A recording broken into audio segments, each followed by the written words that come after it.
Hello YouTube, my name is Victor Tejeda. I've been a homebrewer for about 7 years, 7 years next month actually to be exact.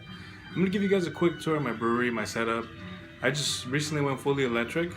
If you guys have any suggestions or improvements that I can make, or if you guys have any questions with my setup, maybe you guys want to go electric too, let me know and I'll try to comment as fast as I can. Also, I want to apologize, this is my first video I've ever made to YouTube. I'm new to video editing. The future videos will improve as I learn. So I'm still trying to figure out if I should stare at the camera or stare at the handsome man on my screen. I'm using my phone to record, so I apologize about that if the video quality is not good. But without that, how about we get started? So I have a one barrel system. This is the hot side.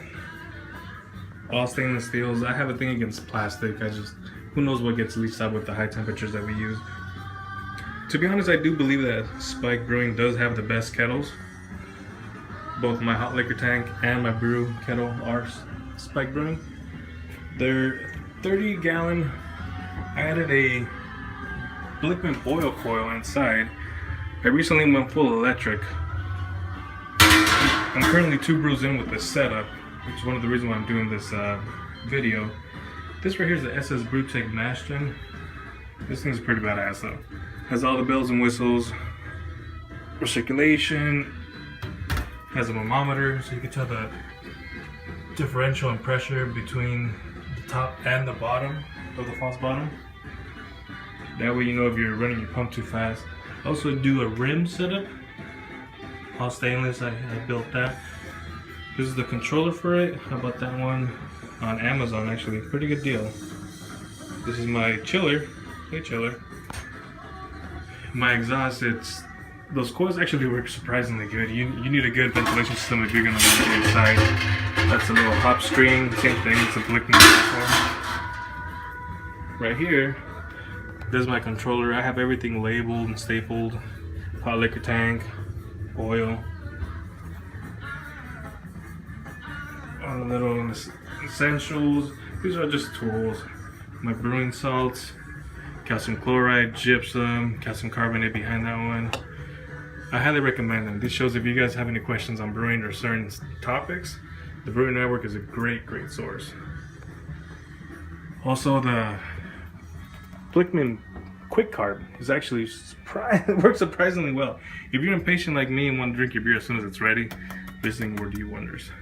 And this right here, the tilt, is also a great little gadget where I have my iPad actually connected to it.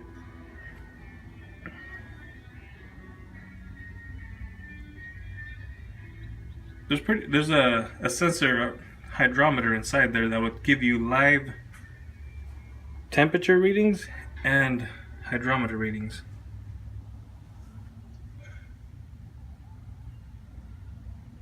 And that's exactly what's in there right now. If you shake it up, the gravity will move.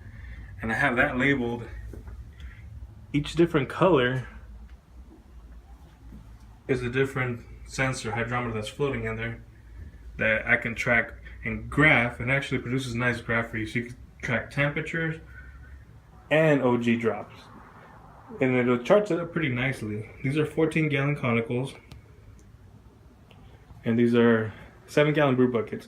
I started with these before I got the conicals, but once you get the conicals, just having the valve to dump it's so much easier. I hardly use these.